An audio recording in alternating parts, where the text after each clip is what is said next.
come on. Welcome home. Welcome home, everyone. I'm gonna wait for a couple of seconds. But while I wait, I want to make sure that you guys know today's topic is going to be pretty sensitive. I know sometimes you have your children watch along because, again, we normally cook. And I know I had posted earlier this week that we would be cooking along in the kitchen, but we decided to change it up a little bit because of the sensitivity, and we didn't want any distractions regarding the topic. Today we're going to talk about two different strong topics that is very popular today. We will talk about domestic violence, and we will talk with some experts regarding sex trafficking. I know I have lots of questions, so I know you have. Please disclude your children from listening to the conversation. Maybe this is a great time to have the parent listen and then follow up with good questions and conversation later individually with your child. We want to provide you with an excellent resource so that you guys are prepared in our new world. This is the topics that we're talking about today are normally topics that we may talk with a private girlfriend about. But we have experts in the house who's willing to share their experience not only with me, but with you, because they want your children to be better so that they're prepared for the new world. We need new muscle. Do you guys agree? Yes. Okay, so I'm going to introduce you to our experts today. Our first half hour, we will be talking with Deanna Clark. For those of you that don't know Deanna is our expert today regarding domestic violence. Welcome, Deanna. Thank you for having me on the show, Rita. I appreciate it. Of course. Thanks for tuning in, you guys. But continuing introducing our other experts, I have Michelle Forrest, who will share her experience regarding sex trafficking. Yes, ma'am. Thank you for having me. It's my pleasure. I'm so excited for her. She's so nervous, y'all. Y'all help her to relax and be kind. If y'all have questions, please tune in. We will be having the experts answering questions towards the end. And I also have a damsel in defense. I hope I said it right. You said it right. Been practicing it. Carolyn Byers, okay. Carolyn Byers, who will speak with us about some great resources that we can take home with us regarding basically defending ourselves. Correct, yes. Regardless of if it's domestic violence or sex trafficking, right? Yes. So we have her. And then last but not least, I am so excited to share that I'm going to have Marlene Carson. Many of you know Marlene Carson. Marlene is doing a national campaign, or I should say a world campaign regarding sex trafficking. She's an author. Situation happened to her when she was 15, and it really is real, you guys. It's been going on for years. So I want to sit down, I want to learn more about it, and we want to know about what we can do to, for one, avoid our children from experiencing it, and two, what we can do to recognize it, and last but not least, what we can do in the interim that it does happen to us, right? Yes. Okay. Yes. So let's get started. We'll start with Deanna. Is everybody on? Everything cool? Sound okay? Can we get some tags and shares? If you know of a parent, Yes. any young parent today needs this information. Rather you have a child, I'd say, I heard the expert earlier, I was talking to Marlene, she said as early as 6 years old, they're trafficking the children. We've had situations here in Columbus where they were young adults in their late 20s. So there's this long, big range that it can happen to us. So we need to be prepared, okay? The reason why we also are talking about it on Facebook is I've learned that many of us learn and get our resources from Facebook. We don't get it from the local news. So in the interim that this is you this is a good time again to tune in, ask questions, and be a part of the conversation. All right? Yes. All right. So Deanna. Here. I know, and we're always thankful to have Deanna. Deanna is also an author of, what's the name of your book? Survival is Victory. Survival is Victory. I used to have a copy of it, but I gave it away to somebody. A lot of people have been saying that. I gave my copy away. You have to give me another So I have to one. get another book. Because when I forgot that I gave it away. And I'm like, where's that book? I gave it to my niece, which is what we're supposed to do, provide it as a resource, right? Exactly. It Okay, well, tell a little bit about your story and why it is that you are an expert of domestic violence. So my story is, which some people are familiar with it. I met a guy here in Columbus, and he was a very charming young man, beautiful, what I was attracted to. And I asked my sister, because I went to a football game to see my nephew, and that's where he was. He was there. And I asked my sister about him because I saw her husband talking with him, and she said, he's interested in you too, all of a sudden. So me and him, we hooked up. How old about were you? I had to be like maybe 25, 25, 20, I don't know, I'm giving away my age now, but maybe like 25. Yeah. So it just happened a couple years ago. Yep. Okay. It happened a couple of years ago. So we hit it off, and you know, the first time that a sign came up was when we were at a hotel, because I'm gonna be real and raw. I wasn't married to him, but we were at a hotel, and he asked to see my phone. Let him see my phone out of naive, and when he looked at my phone, he told me when I come back the next weekend, because then I was living in Dayton, he said when I come back the next weekend, I better have all male contacts out of my phone. And so I tussled with that, woke up the next day, drove home, and when I got home, I called him and said, I can't do it, you know, this is not making me feel good. And so he apologized, said he was sorry. I chose to put my blinders on and move forward in the relationship. Finally moved up to Columbus. My mom told me, you know, I don't think this guy There's is some good. time frames, like maybe a year later, 6 Oh months? no, this had to be, I want to say maybe 3 months, because prior to me meeting him, I was already coming up to Columbus to look at jobs and things like that, because I wanted to relocate. So when I connected with him, my mindset changed from getting a job here in Columbus to, being with this guy. And so I moved in with him, and I noticed that he was an alcoholic because he drank every day, more than 2 glasses of liquor. He was very verbal abusive, emotionally abusive, and mentally abusive. So he said the things like, you know, you're stupid, you getting fat, don't nobody want you, I'm the only one that wants you, you're not going to amount to anything. And in that specific year that we dated, we went back to Dayton. And he said in front of my family, once I get through with Deanna, she's going to be better than all of you.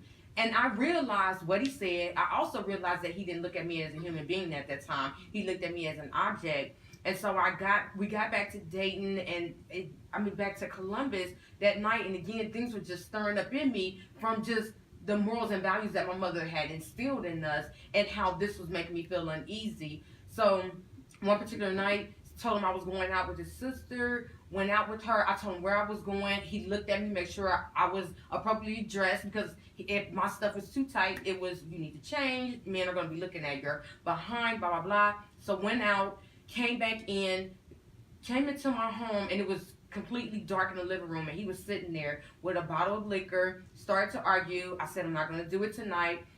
Went to bed, woke up, and I was like, okay, this is it. I can't take it no more, because, and even at this time, we were probably together for, I want to say, somewhere maybe 7 months, maybe 7 or 8 months. So it happens pretty quickly. They're Yeah. really aggressive. Yep. Okay. Yes.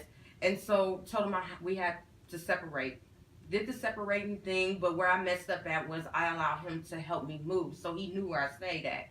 And get there the first week, I'm on the phone, he calls, say I can't talk, he comes in a matter of minutes knocking at my door. And so I cracked my door open, but he pushed his way through, searched the house, see if anybody was there. No one was there. The second week, he called, said I want my dishes. So I said, you can get your dishes after I come from church. He came over, noticed that he was drunk. And so he gets in the house, starts an argument, and I'm like, hey, you can do that on your own time. This is my home. Well, we're going back and forth, and eventually he reached in front of his pants, pull out a gun, and I'm screaming, crying. I run out of my apartment, but he dragged me back in and, telling me to shut up, be quiet. He was going to go to jail if the cops found him with the gun. And I'm saying, to me, I'm thinking I'm dead. I'm dead. I can forget about seeing anybody. And so we went on for an hour and a half going back and forth, but eventually he raised the gun up, pointed at me, and he shot me twice at point blank range. I raised my arm to try not to, get shot in the head, but the bullet went through my wrist, shattered my wrist open, my chest, pieces of the bullet shattered within my chest. So as a result, I had a left lung that collapsed. My rib bone was chipped. I had to have micro hand surgery because the heat of the damage that the heat did from the bullet, it literally tore all of my nerves up. So I had to have micro hand surgery to repair that. Found out that he had shot himself in the head, and After the situation? yeah, after he shot me, he shot himself in the head, and was in a coma for a while. And where I am today is I'm an advocate for domestic violence. And my main focus is prevention. So getting with the young girls or the young children, that's where my passion is. Even though I love speaking to women, those that are going through it or in it, and helping them out, but I think prevention is the key right now. Well, I think that's why we're talking, as well as we have Damsel here, because I believe that we should defend. But again, all of us in the situation of even Michelle, what happens in the interim that you've already gone through it, do we just say, oh, well, you're not valuable anymore? So I think all of the conversations need to be had. But I think one of the things that draws me into your story is the reality that you made it through, and the message, of course, that God wants you to share with everyone. But what ended up happening to him? So he got out. It survived his injuries, and what I was told is confined to a wheelchair. But I was told, once I spent my 7 days in the hospital, and then talking to the detective that was on my case, that the state would pick up the charges. This is my first time being shot, involved with the law, anything. So they told me that the state of Ohio would pick up the charges. Well, that didn't happen. And so right now I'm going through the whole legal process of dealing with that. Nothing ever happened to him. And it wasn't until I linked up with House representatives who knew what should have taken place when this was reported, and how Columbus Police Department should have reacted to my situation. They're now acting on my behalf, the House representatives, and advocating for me to make sure that justice is served. Well, I think you think about it, the processes was always ignore it. Yeah. And now you put it in their face where they have to now deal with it because you survived it. Yes.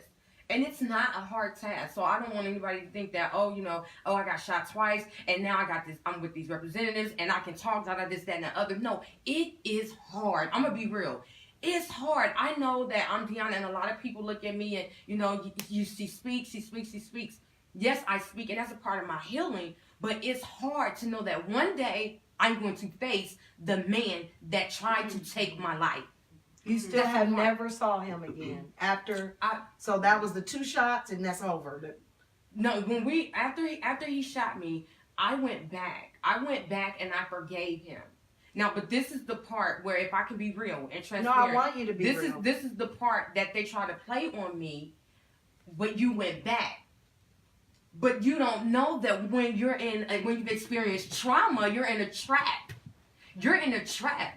Especially abuse. Exactly. It's not just trauma. Somebody was manipulating your mind. The same thing we were talking about with your situation. It's the same thing. Somebody's taking advantage of somebody's mindset. And what do you expect to happen at that point? At the. No, I'm just saying. Oh, that's gotcha, what yeah. to expect to happen. You wouldn't know unless you experienced it. Right. And for me, So now you'll know what that looks like. Exactly. And my thing is now I'm able to help somebody else. I know that you're in that trauma trap. So let me help you kind of get, process this and put yourself in the right position so that you won't fall prey to the system. Okay, so let's think about, one of the things I think about also is the woman who, so we always talk about that guy, right? Mm-hmm. What can we say to the woman who's attracting that? That's good. Like, because that's where it starts at. If she never opens her door to him, then she's always defending herself. But it seems now, and this may not be your story, but I heard you say, did you attract those type of guys?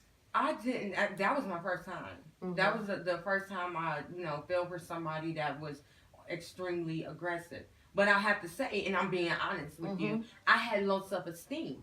So to me, I didn't matter. But if I mattered to me, knowing that I am of substance, I am important, I'm significant, if we can keep that in the forefront of our mind, when something or someone steps to us and it doesn't equal up to what we believe about ourselves, our value, then yes, we won't open that door. We'll keep that door closed. So the right person comes in and they're talking the lingo that we talk to ourselves and believe about ourselves. But because I didn't have that and I didn't believe that, I allow a perpetrator to come in and manipulate. But is that young youth? Do you think that's youth? Oh, absolutely not. It happens with older women, younger women. No, it's not youth. Not at all. Do you think it's vulnerability? Just something's going on in their life where they just want to believe that this individual is good for them? I think so. I think there's times, there's points. I think sometimes, but then sometimes no. So how can we say to the young girl who's a teenager and likes that boy, again, a lot of times the emotions is what drives us to think we like somebody, and from my experience. But you know that person isn't good for you. But that's who makes you feel. I mean, that's what youth did to me. Is it that those feelings jacked me up? And they was all the wrong persons. But I didn't feel like that with him. Like I felt like that with him. How do you say what's right?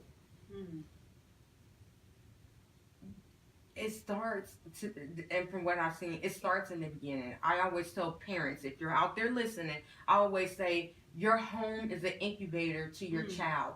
You feed your child what they think they need to receive out in the world. So you keep pumping your baby up. You keep telling your baby they're good, the way they look is fine, that their hair is beautiful, that they are a straight A student. You tell them that in that incubator. Therefore, when they get to the outside world, and if it doesn't line up with what I'm getting at home, then I know I need to step away because you're not feeding me and making me feel the way that I feel when I'm at home, where I know that there's security, where I know that there is love. So when I go into the outside world and I'm not getting that, I can keep that door closed because you don't measure up to what I know makes me feel good, what makes me feel full. That's a mature way of thinking. I think that way at 50. But I will say, I didn't always think that way.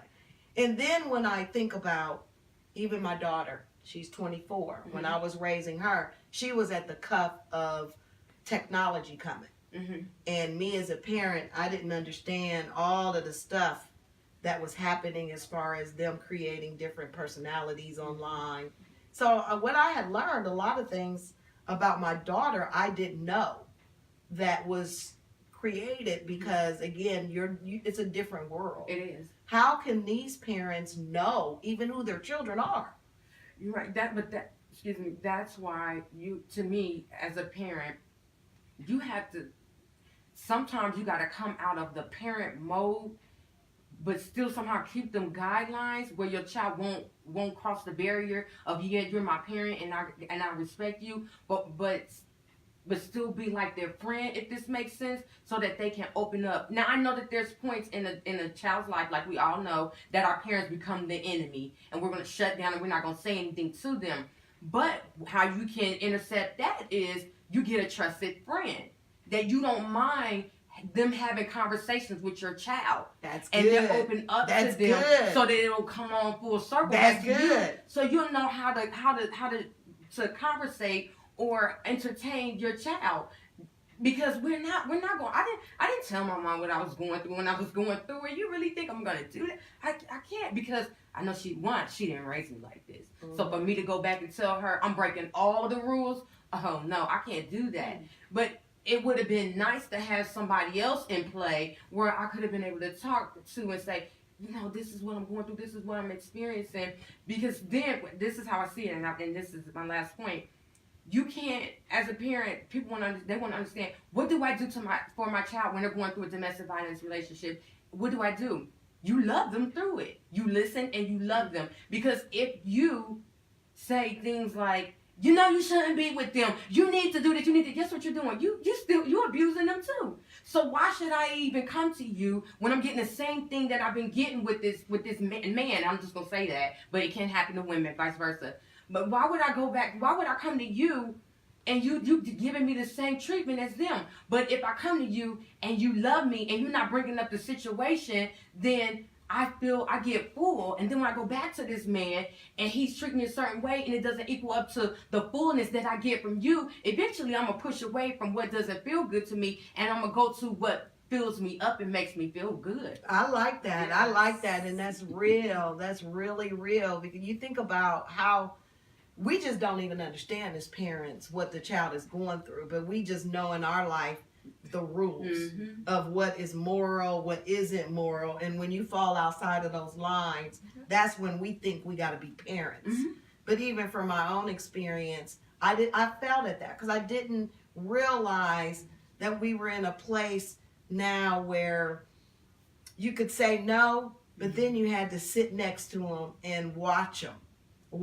You can't just say no, go to your room, because they're processing that no and trying to figure out ways to get around it. Our way of getting out it was a window. Their way, I mean, is 9 million apps and people can come and it's just, they're so open. The world is open to them. So I think it's so difficult. I don't want to constantly make parents feel bad because we're in a new place. But I don't know what we can say for them to help them so that they can begin changing, because they can't use the rule that I don't like, the statement I don't like, oh, she's a good kid or he's a good kid, she brings home all A's. That's killing me. That's killing me, because I see the kid outside of their parent and you're like, there's all A's. So Nobody's that's doing that almost halo. our standard now. Denial, Ohio. Exactly. So we've got to get out of that, especially as the African American community. We're just getting first and second generations.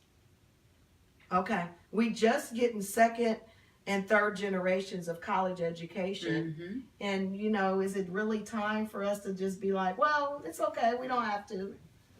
So I'm worried that we're not providing enough resources to our community to better ourselves in the interim that our child has domestic violence.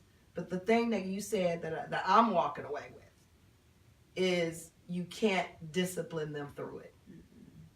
So I'll ask this one last question.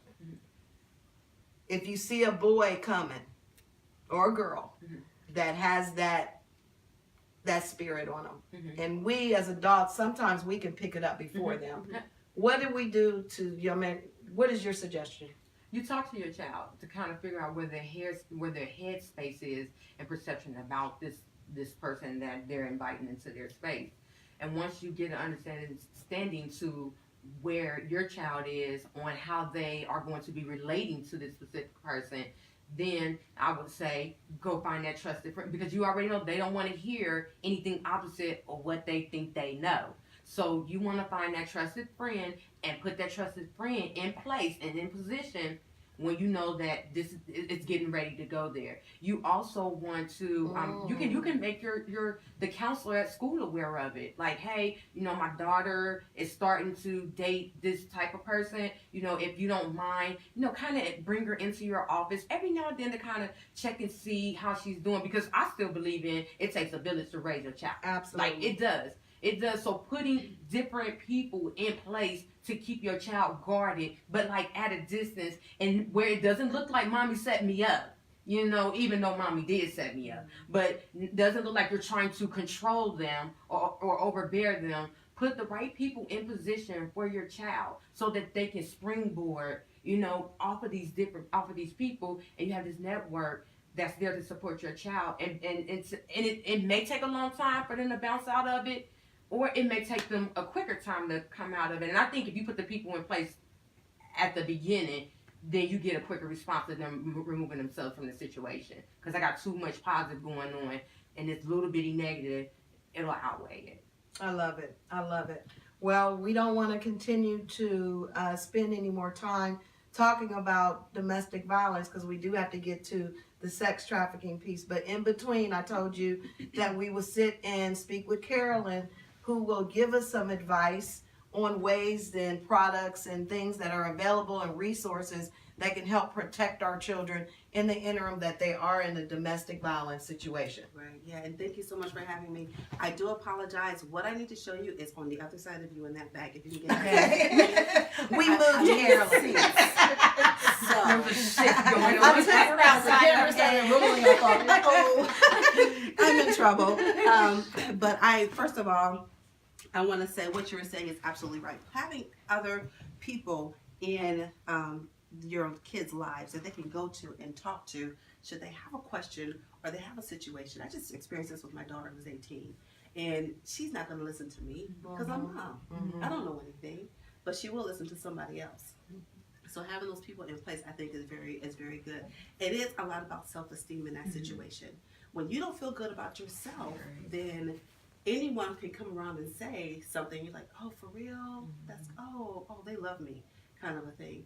And so having those grounded conversations with your kids when they're younger makes a world of difference. And one thing that Damsel in Defense has done is they put together a program. It's called Situational Awareness for Family Empowerment. It's called Safe Hearts. Safe Hearts. Safe Hearts. And it's a series of books. It's 10 books that we actually have right now. 2 books come out about every 6 months. And these books actually talk about, we talk to our kids about stranger danger, but not about body boundaries. And these books talk about, unfortunately, stats. 1 in every 4 girls, 1 in every 6 boys will be a subject of some type of some type of violence before the age of 17. All right, sorry, I lost my train of thought. But anyway, the books, what they do is it's about body boundaries. The coach that says it's okay for you to get in the car with me because your parent told me to take you home today, or the best friend's typical. Yeah, that That's happened what to we're me. going to talk about. the best friend's older brother who now wants to touch and kiss you because now he's feeling himself at the age of 16, yet you're 13. The uncle or the aunt. So it's always or the sometimes close. 95% of the kids that are molested are done so by someone that they know and trust. Well, that was what Marlene had said, and she'll tune on in a little bit. But Marlene had said that it was her neighbor that had put her into sex trafficking. Right. So the books talk about it. It's something that you don't want to purchase the books and just give it over to the kids. This is something that the parents should read. And the first thing that the parents should always read if they get one of these books is... So what age group would you suggest that they start having this conversation? People ask me that. I don't give a particular age group because kids are different nowadays. Some people say 8, some people say 6, some people say 12. It depends on you and your child. Okay. You know your child's maturity level, okay? And you know whether your child needs to have something at the age of 6. If they're going to school and they're coming home and saying things, you're thinking, whoa, wait a minute. Maybe they'd have a better conversation. Okay. Brian Thomas put a link to how to buy that. Thank you. Then we also have the Proactive Parent Guide.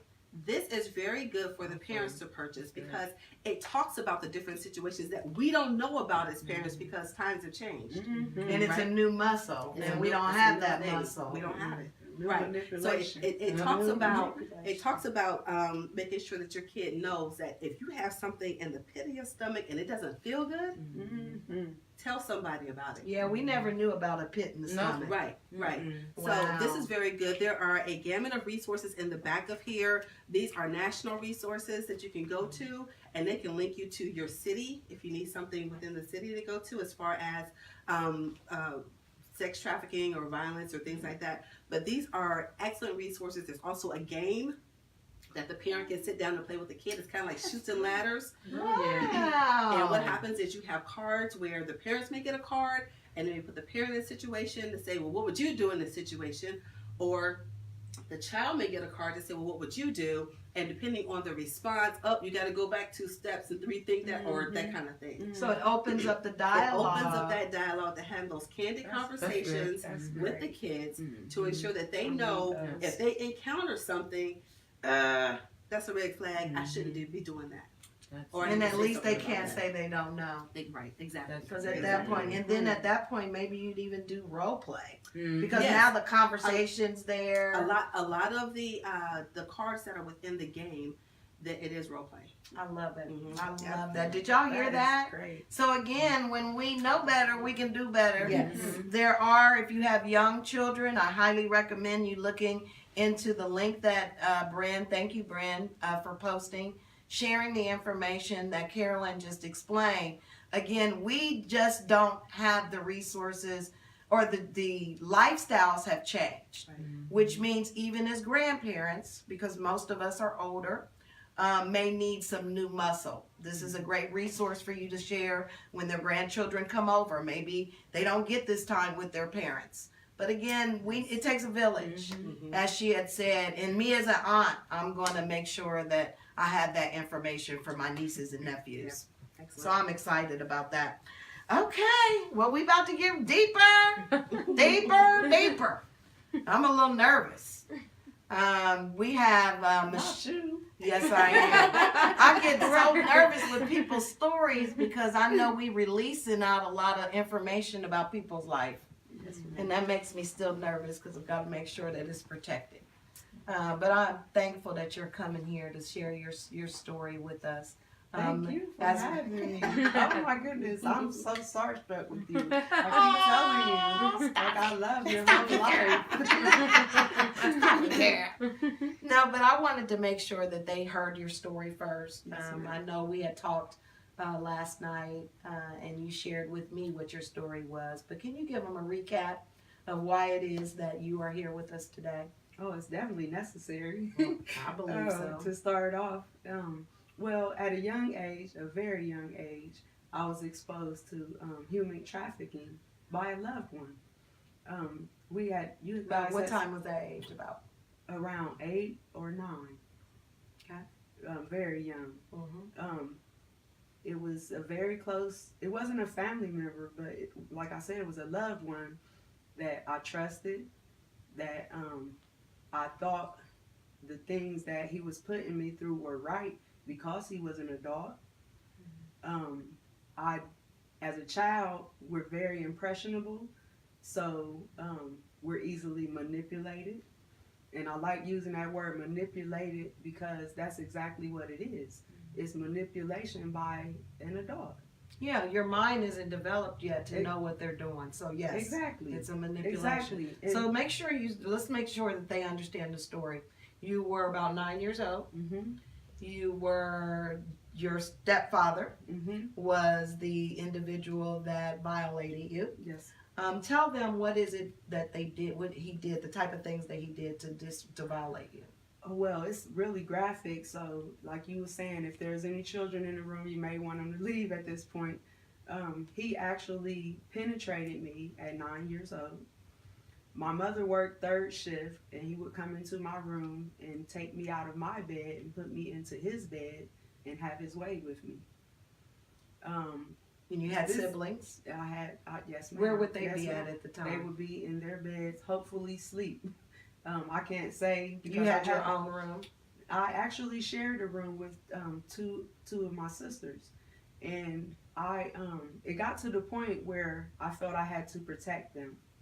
So if you slept with him, you felt that he wasn't gonna sleep Mess with them. That he wasn't gonna mess with them. You're the oldest. I'm the oldest Of of how 7. many? I'm the oldest of 7. My mother had 4 girls and 3 boys, and my brother under me, we have the same father, and then the next 5 are actually his children. And it was very difficult for me at the time because I didn't know who to tell. I didn't, he was like, if you tell anybody, I'm going to kill you. And if you tell children's services, they're going to take you away, and all your brothers and sisters, y'all going to be separated. It was just all these things that he would put in my mind that would scare me, as any other child would be. Even today, if you tell a child, if you say that I did this, I'm going to kill your mom, or, stuff like that. Mhm. And back then, it was kind of like too normal to have your parents say, what goes on in my house stays in my house.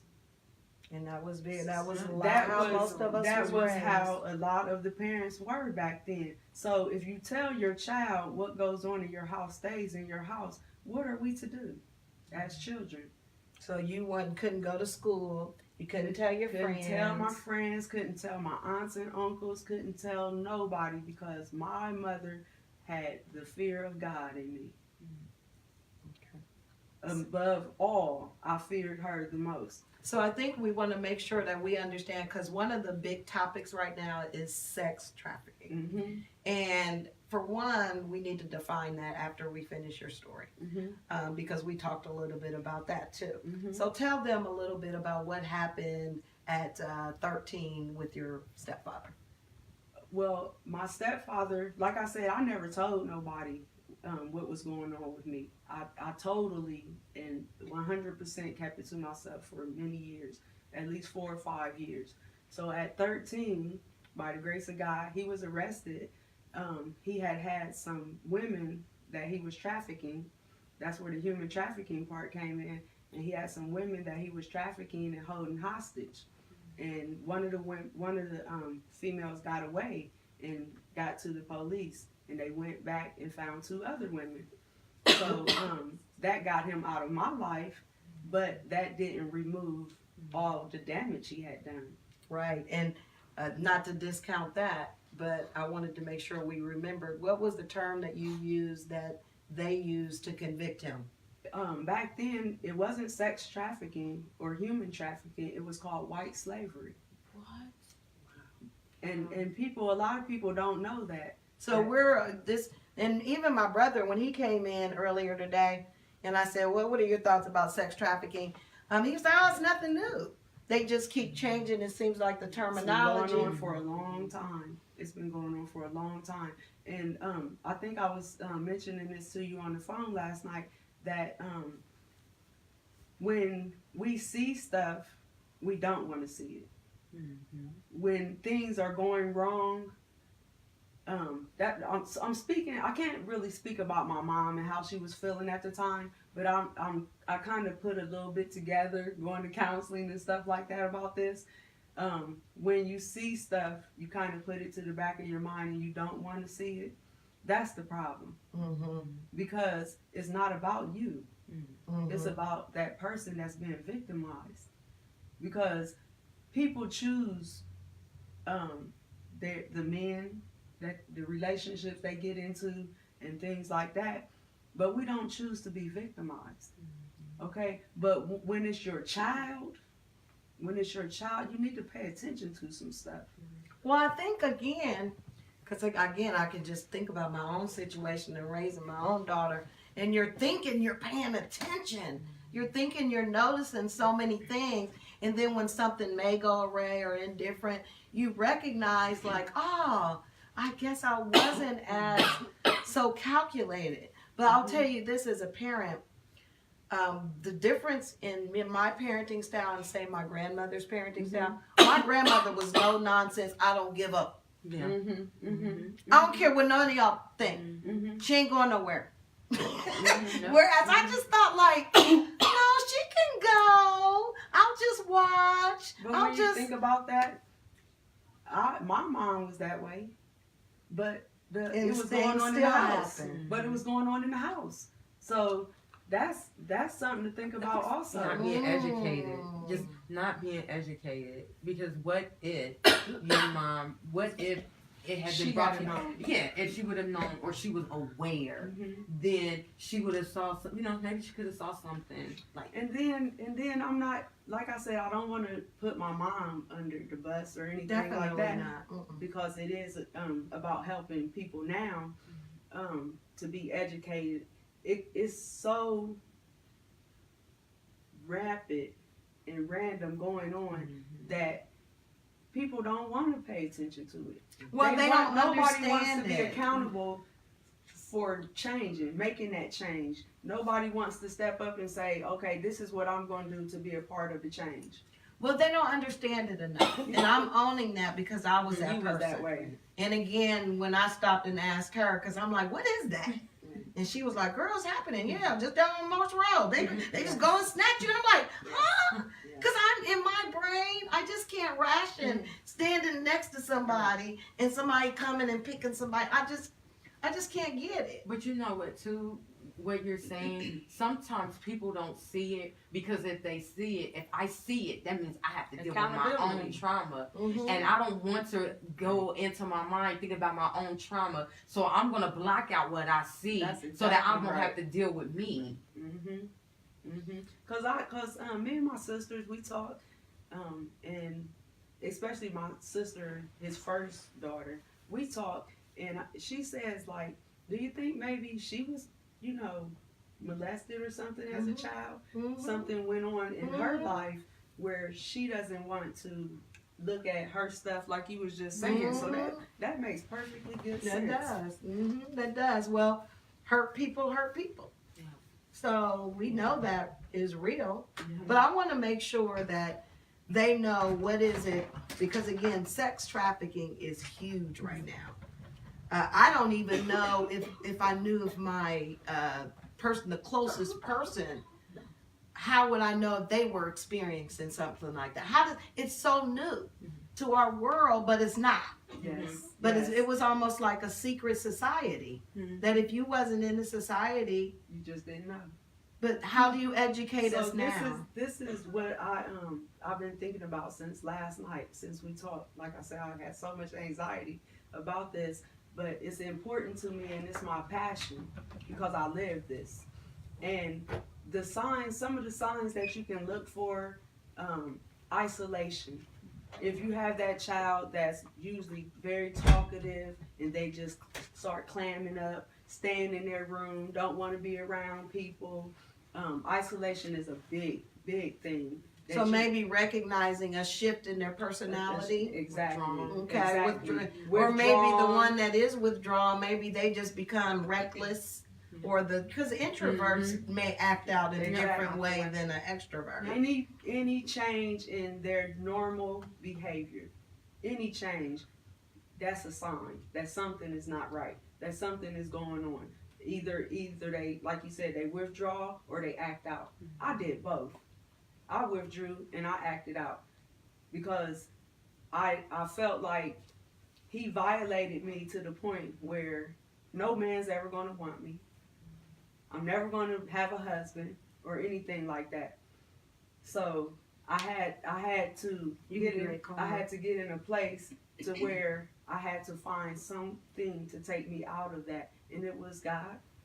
Nothing but God could bring me out of a situation like that. I had to tell myself, you cannot do this by yourself. And that's another reason why I'm here. Because I realized I can't do it by myself. I'm 47 years old and I still have nightmares. Not to mention, he's just been released from prison on parole in October. Have you seen him? No, ma'am. Does his and children I worry, see him? No, he hasn't gotten in contact with any of us. And I worry when I don't drive, I catch the bus, I worry about, is that him? When I get on the bus, I go work out, some man, tall, dark, and handsome man come in, is that him? Because I haven't seen him since I was 13 years old. So I don't know what he looked like since he went to prison. And I don't know what he looked like nothing like that. So that's what I'm going through now, and I'm 47 years old, and Well, it's see, been that's- that long ago. That's good, because that's what we're going to talk about too. So this is another person that you got to think about, is the person that's been victimized, and they need to just protect themselves Right. from everyday life. Everyday life, right. Right. Wow. Wow, we didn't know you was going to have to unload all that, did you? No, but you know what? My heart really goes out to both of you all. I am not someone that has ever experienced anything like that, nor do I know anyone personally who has. And you were saying, like, you didn't know. I didn't know. And so for years, things were brought to me, and I was like, I'm good. I'm good. It's never happened to me. It's not going to happen to me. That's not the lifestyle that I live. I'm not in that part of town. And then it hit home for me one time when I was at church, and they had someone come in and talk about human trafficking and down on Cleveland Avenue. And That's what she was saying. and how I'm gonna tell you a real quick story, how one lady, her and her husband were having a difficult time. She was a banker. She didn't live down there, but they were having a difficult time. She got home from work, and he had cleared out the entire house, the bank accounts, the kids, and left. She's distraught, upset, don't know what to do. And she finds herself just walking down the street. And someone pulls up. Now, at first I'm thinking, well, why is she walking down the street on Cleveland Avenue? Then I thought, well, wait a minute. She wasn't. She was wherever she lived. I don't know, Reynoldsburg, Pickerington, wherever. She's walking down the street, very upset, very distraught. Someone pulls up and gets her to start opening up. You okay? You sure you okay? You want to go ahead and get something to eat? And she said she knew. No, don't talk to strangers. I'm fine. But he kept on, and he kept on, and he kept on. So finally, because she was already distraught, she broke down and said, fine. He took her to a restaurant to get something to eat. She excused herself to go to the restroom to clean herself up, came back, sat down, started eating. The next thing she remembers is waking up in a room. He put something in the food. Exactly. Exactly. And that was what you were saying, that My stepdad, he drugged me before. He put something in the food. She woke up in a room with other women, didn't know where she was, didn't have her phone, and she was drugged. And so he told her, you want to keep feeling that way? Do what I'm telling you to do. So it sounds like we just got to almost just go back to super basic skills. You do need to go back to the... Just no more, You don't. You can't be gullible. Yeah. You cannot. can't. You got to always be on point. Even I was telling my daughter, I was with the Uber driver. And the Uber driver tried to tell me, well, give me your number. I'm going to call you and lots of it. Again, I'm just learning about all this stuff. And so I was like, oh, okay, And so when I got to the place I was going, I was with my daughter. And I told her, and she was like, Mom, don't do that. You should do that. And then the very next night, that man was sending me a message on some weird website talking about, whenever you want to talk to me, come through this website. I said, I don't think my husband want me to come through that website. Exactly. And then I never heard nothing from him. Right, Exactly. right, yeah. I mean, it's really scary. It's happened in Polaris, where a mother and her daughter, the daughter went to the restroom, and the mother was, standing outside of, how you have the outside, and then you go into the restroom, then you have the stalls. There were two girls in there. They drugged her while she was in there, because you can still walk when they drug you. Oh my! As she's coming out, the mother goes, "Oh, what's wrong with her?" And they said, "Oh, it's our friend. She okay. She just had a little too much to drink. We're gonna take her back home." And the mother was like, "That's my daughter. You're not taking her anywhere." They drugged her. Was getting ready to. Was her They didn't know that was. They because just she thought it was was another little girl. Exactly. So there are things Oh that are my going gosh. on all over the place, and these are places that I know about. It happened at Easton. One little girl just wouldn't let go of her phone. Just wouldn't let go of the phone. They got her into the car. Yeah, right. Oh my Right. God! Let go of the phone. Right. Let go of the phone. Yeah, there is an app while you're doing that. There's an app that Damsel in Defense actually just came out with this past January. And the app, you can go to your app store, whether you're on Android or on iPhone, and look up Damsel in Defense. The app, what it does is if you find yourself in a dangerous situation, you can activate it.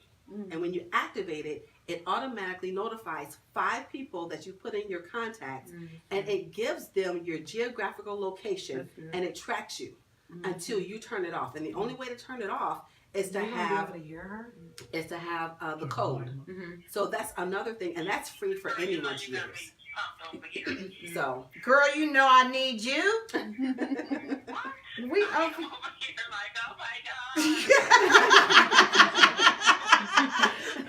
So you guys, we have the great Marlon Carson on with us.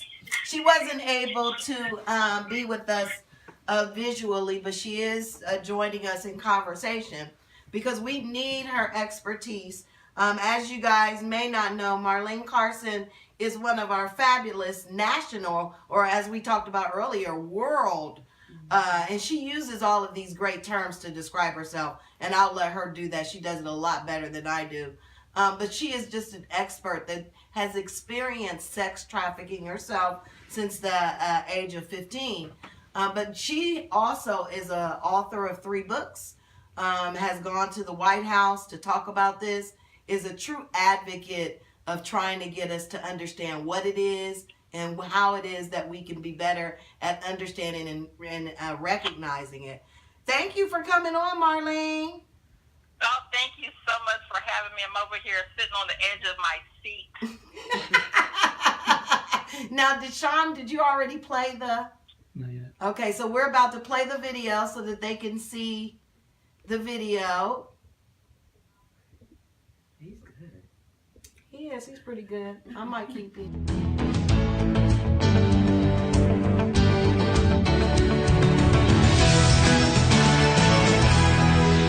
Is human trafficking plaguing your church, school, or youth group? Do you want to bring education and awareness of human trafficking to your community? Call the Switch Anti-Trafficking Network. They have the antidote. They are a group of survivor leaders that have come together to bring an end to human trafficking in your community. They offer custom trainings, education, and advocacy services.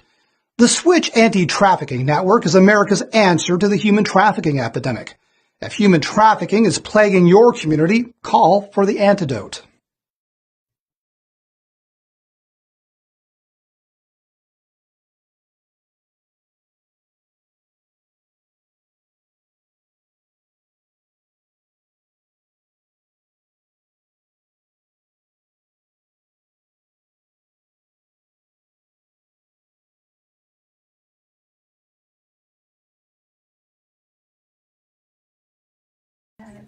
I'm excited.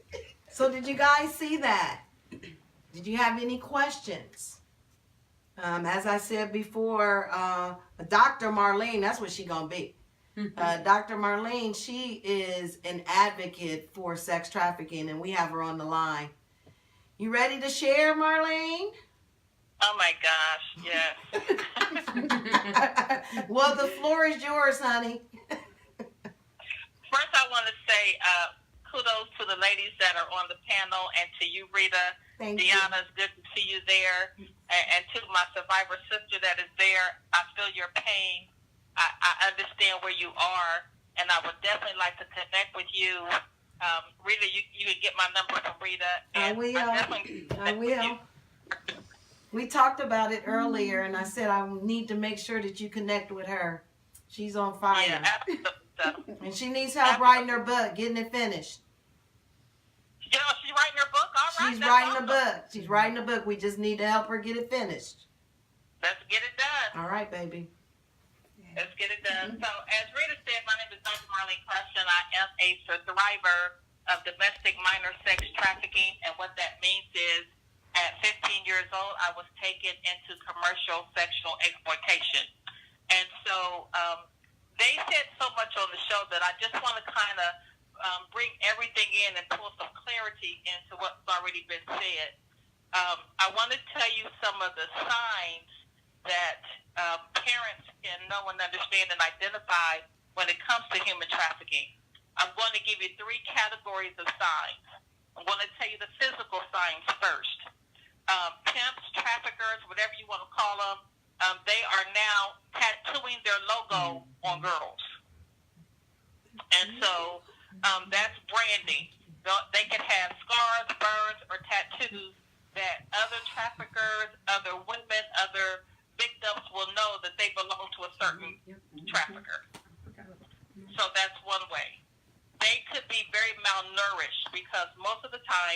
traffickers are not taking total care of their victims. So they could be malnourished, serious dental issues, disoriented and confused. You both talked about being drugged, or and the sisters at Polaris, them being drugged, and how they were disoriented and confused. Most of the time, they will not understand and know their whereabouts because traffickers don't want you to get comfortable in a certain area. You can get support from people when you know a certain area. You can know your routes to escape. So they don't want you to get comfortable. So you're always kind of confused about where you are. And I know that was a whole lot. The next sign is verbal. When you ask a victim a question, they respond like they've been coached or like a robot. They're going to tell you exactly what they've been groomed and trained to say. Or if they talk at all, they'll allow someone else to answer their questions. They'll be very reluctant to discuss injuries. They'll be very reluctant to say what they're doing in a particular area. And they normally will be very fearful, anxious, and paranoid. So that's some of the verbal signs. Medically, if they were to, if you were to come across them in, like, I don't know if you guys know it, but the Waffle House here in Columbus, the Kroger, the police department, of course, and fire stations are safe places for traffic victims. Every Waffle House in the city has been trained. And so they actually oftentimes have flyers in the bathrooms with the number, if the people don't take them out, that is, with the human trafficking hotline number on it. So if you see a victim, or if a victim goes in the bathroom, they can have a hotline number to call, which I'll give you that number as well. But if they were to go to a hospital, a doctor, a clinic, urgent care, some of their medical issues, they have a lot of pelvic pain, they'll have urinary difficulties, a lot of rectal trauma, drug addiction, infections, and definitely be sleep deprived. So I'm going to stop right there because, Rita, you may want to say something, and I'm going to let you chime in, and you can ask what you want. Oh, well, Pamela Rising has a question. She said the term is being used too tidy. Does that mean that girls are being abducted more and more, and then they're held against their will wherever it is that they escape to? Is this for any type of female? This is for traffic victims, and I will say that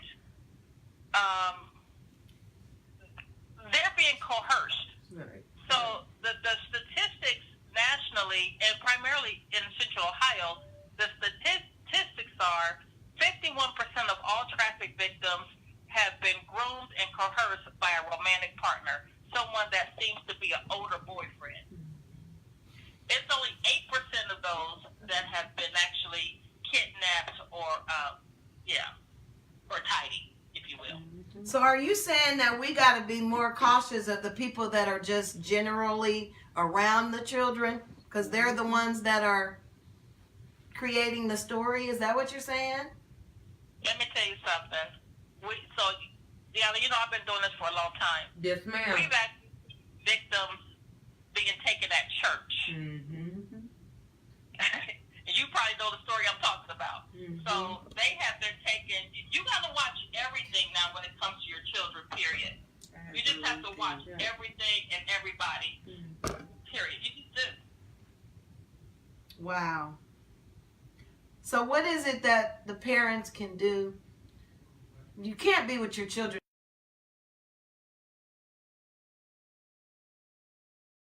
You guys talked about communication and having people talk to your children and building those relationships. And I say, to me, the parent, they better build really, really good communication with their child. Even if it comes to the point where your child, you don't want to hear some of the things your child will say to you, because my grandkids tell me stuff, and I'll be like, oh my God, I really didn't want to know all that. But you can't show that. Mm-hmm. You can't show that at all. You better listen, you better take it in, and you'll process it in a different way than this minor brain is going to process it. And so I think parents, number one, is strong communication with your child. And again, if you're in that position where your child doesn't communicate with you, you have somebody, a trusted friend that you have, a trusted teacher that you know, talk to your child, build that relationship, get them a mentor, somebody that they can talk to. Because trust me, the pimp, the trafficker will always let them talk. That's right. Wow. So you bring somebody that you trust that they can talk to. And then have some realistic answers. I think one of the issues that I see with parents today is they forgot that they was 13. Yeah. Yeah. You know? Yeah. They forgot they was 15 at one time. We ain't always been all square. Yeah, and I guess that's one of the things that I had said earlier that is baffled to me is, the idea of a parent has just shifted a little bit. But I think even in a technology world like today, we need to almost go back to how our parents were, because we thought that was just so cruel. But that really was a way to protect you. It was But a I way. think today would be almost impossible to go back to where our parents were because we live in a different era. We live in a day of technology. Right. And so you go back to your parents' day, they're going to look at you real crazy. I did a conference for National Human Trafficking Day, and I was trying to find this picture. Rita, I'm going to have to get it to you. We had a young girl speak on, she did a youth empowerment session at the event, and she brought up a picture of apps I had never saw. And I thought I was up for stuff like this. When I tell you they have a calculator app that's actually, it looks like a calculator. It looks like your child doing homework. Baby, it's a sex app. And they know how to communicate on it. See, that's what I was saying. It's so over our head. It's over our head. Now, before we have to go, what is it that people can do to get in touch with you, or who is the resource in the interim that a parent is feeling uncomfortable about somebody and they really just don't know how to handle the situation? Sure. So I'm going to give you a couple numbers. The main number I'm going to give you is the National Human Trafficking Hotline. That number is 888-373-7888. That's the National Human Trafficking Hotline. Our thing is, if you see something, say something. Doesn't matter. You don't have to analyze it. You don't have to know what it is. But if it doesn't look right to you, if you see something, say something. Period. Love it. Love it. Thank you, Dr. Marlene. I appreciate all of your knowledge. I want to make sure that you go on and put your information. Are you online now? I am. Okay, can you put your book information on there? And I'll make sure I talk about it all week long. We want to make sure that people support not only you, but support Deanna Clark, who also is an author. Are you happen to be an author? I am not an author. Okay, but she got books. Yes. She got books and we got products. Yes. We're going to end today's conversation with a couple of products as well as a couple of tips from Carolyn that she's going to help in the interim that you are in a sex traffic situation. Right. So the one thing that I want to talk to you all about is situational awareness. And I know when it was first brought out to me about situational awareness, I thought, well, that's just paying attention to whatever situation I'm in. But actually what it is being or having that sixth sense of knowing what's going to happen or what could happen seconds before it actually happens. And I like to equate it to like when we're driving. Some people think I don't want to be so uptight when I'm actually out because I don't want to live that way. I want to be comfortable when I go out. When I talk about situational awareness, when individuals first start learning that skill, because it is a skill, it's not something that we're born with, but you have to learn it, you have to practice it. When people start practicing it, you may feel very uncomfortable practicing it. Just like when you first started driving, you were like this, oh my gosh, I gotta drive. Now, you're pretty much like, I got it now, right? After a while, you'll become very comfortable with the different things that you can do. So there's something in our mind that's called a reticular activation system in our mind, and it's where we kind of store things in our subconscious. If you start paying attention to different things out there, you'll start storing it so that when something comes up, you'll go, oh wait, that's not right. Maybe I need to watch that person, kind of a thing. And I'm going through this very quickly, so I want to get to the products. But there's what we call the OODA loop, OODA. That's when you orient, observe, decide, and act. That is something that we all do, and we all do it twice. Your attacker does it, you do it, everything we do, we orient, we observe, we decide, we act. We think it through first, and then we orient, we observe, we decide, and we act. Those seconds can make a difference if you can interrupt someone else's OODA loop. So I'm going to give you an example. Excuse me. Coming out of Kroger's, someone standing by the red box. They say, hey, you got a light. No, I don't. Okay, you can do one of several things. One thing you can do is turn your back and walk to your car because he asked for a light, I don't have it, I'm going to my car. Or you can go say, let me go back in and get somebody to help me. Or let me show him one of my tools. What has happened is that individual has oriented himself, he's observed you, he's decided what he wants to do, and now he's about to act. So he's observed you, he's banking on you going to your car. If you move in that direction, He's got you. he's got you, right? But if you do something like this, let's say you have this on your keychain. This is a stun gun, different than a taser. It does not have prongs that shoot out. This is legal in the state of Ohio. Tasers are not, unless you're a police officer. If you say, no, I don't have a light, but you turn this on and do that, he'll know you got something else in your hand and you paying attention, and that's going to disrupt his OODA loop. Now he's got to orient himself again and observe. You're already acting. You're already taking that next step to either go back in or get So ready is it to almost protect safe to say, like, you have your car thing and you're like opening your car from let's say so many feet, and then you're using that too, like whatever. It's like aware, making people aware. Like you don't want to attack me. Yes. A lot of people have key fobs now where you don't need to unlock your car. You just get near it and unlock or whatever. Or you have the key fob where you can unlock it. I always say this goes in one hand, my key is in the other. All right. So if someone says something to me or I don't feel comfortable, maybe it could just be people out and about. And I'm like, I don't feel comfortable in this situation. I can at least turn on the flashlight and light my way. Now they know I have something in my hand and I'm paying attention. I'm not on my phone. I'm not in La La Land. That's another thing we need to talk about. Right, people are The on their phone too much. And they're taking them when they're on their phone. Exactly. Because they're not paying attention. They're not paying attention. An attacker is looking for someone who is docile, not paying attention, an easy target. You want to make yourself a hard target, all right?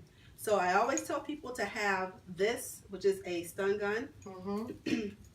Put this on your wrist, the first thing you do before you go out, and you've got your stun gun in your hand. This can be used a couple of ways because the light, like as you can see, is the LED light is pretty bright. I can shine that in someone's eyes if they're coming at me. Now that's a damsel. This is a product. damsel. Yes. Now how do they find that product? They can go to my site, myselfdefensetools.com. And how much is that? This one is $74. Okay. But that's obviously a lifetime and some batteries. It is. It plugs up. And it charges. It charges and it tells you how much charge you have left on it. Okay, so So that's you always something know. else you have to charge with your phone. Not that often. You charge it once a month. Okay. So You there you don't charge go. it much. But here's the really cool Great thing about Mother's it. Day gift. It is. But here's the Great Mother's Day the really, gift. really cool thing about it, right? Is if I get into a tussle and someone takes it from me, I got the key on my hand. They can't use it against me. It's locked. That's neat. You put this on your wrist. That's what is That's a disable pin. So I always tell people to, and I got this on actually incorrectly, but I always tell people to layer their protection. All right. So typically I have this, and I also have this on my wrist. This is my pepper spray, which is also has a disabling key on it. If they take this, they can't spray me. But this pepper spray, okay, that same individual's coming toward me or whatever. No, I don't have a light, but I can show them that I got a pepper spray. Right? This spray's 16 feet. You don't have to be up on me. 16 feet is way over there. You don't have to be close to me. And this is pepper, not mace. Some people carry mace. Mace is a name brand, and it can be tear gas or it can be pepper. So check whatever you have. If you have it, check to see what it is. Also check the expiration date because they do expire and people don't realize that. It may be 3 years out, but check your expiration dates. Okay. Our pepper spray has a UV dye in it. Someone has attacked you, you spray them, the dye is on them, it cannot be washed off. It takes 1 to 2 weeks for it to wear off. And if they put you under a black light, I can say that's the person that attacked me. Oh, Right, wow. so Because you can use then you that. can see You it. can see it. Right. That's awesome. So I always tell people you want to carry both. Typically what I do is I have this attached here, and this is a Kubotan. All right, it's a metal device, aluminum device. And if someone has come up from behind me and grabbed me, I can't get to them to stun them, or I can't really spray them, but I can take this And stab them. here, get off of me. I can flip it around this way behind me. I can take it back up this way to get them, right? The whole point is to get a person off of you so that you'll have a chance to get away. All right. Wow. But only just carrying tools can actually help deter someone from being a victim of attack, because no attacker never wants have to someone use it. that's a hard target. So did you guys see this? This is a key ring of protection. Right. Looks like probably a couple $100 value, but how much is How life? much is your life? Right. Right. Exactly. So highly recommend. How can they find your website? www.myselfdefensetools.com, or they can contact me direct at carolynybuyers@gmail.com, and I'll be happy to I do warrior workshops where I go and we talk. I have a dummy I bring in. We practice using these items. We talk more extensively about situational awareness. And then the last thing I want to bring up is we talk about kids. These are weapons, so kids obviously cannot carry these. But an attacker does not want anyone to have attention drawn to them, right? So my daughter actually carries this to work, to school. This goes in her book bag, and when she needs it, she just pulls it off, right? Because it's a breakaway keychain. And it's a small flashlight, and then it's an alarm. Good. What that does is it draws attention, and that's what someone doesn't want. They don't want that attention. So is that what you would recommend for a young A person? young person that comes in pink and blue, $15. $15 to save your child's life. For this piece, and then the breakaway keychain, I think is $15, so $30 for the whole thing. Love it. This is a whistle. Looks like Old school whistle. I won't blow too loud, but yeah, it's a great whistle. So And look, and it looks like a It looks like a necklace. necklace. So you would Yeah. never know You that would that never was know. a defense. right, and those are just the basics of our products that we offer. Well, see, again, we're just trying to provide you with some simple resources today. You can always go to the website. You can always speak with Deanna, inbox her, as well as purchase her book, as well as we had talked with Michelle. So any questions that you have, please inbox me. I'll make sure that they get it, or you can directly contact them. I know I took you guys a little over time today, but this was a very good, sensitive topic that I wanted to make sure all of you were aware of some good resources to use during this transition of us trying to improve our lifestyles as we mature. Our children are getting older, but at the same time, we just don't know their world. But when we get together and have these conversations, we can try to help protect them. And that's what this is all about, trying to find a way to protect our babies. So again, thank you guys for coming in. Thank you. Again, if you guys have any questions, please let us know. And we are checking out. And I'll see you next time. Bye-bye. Bye.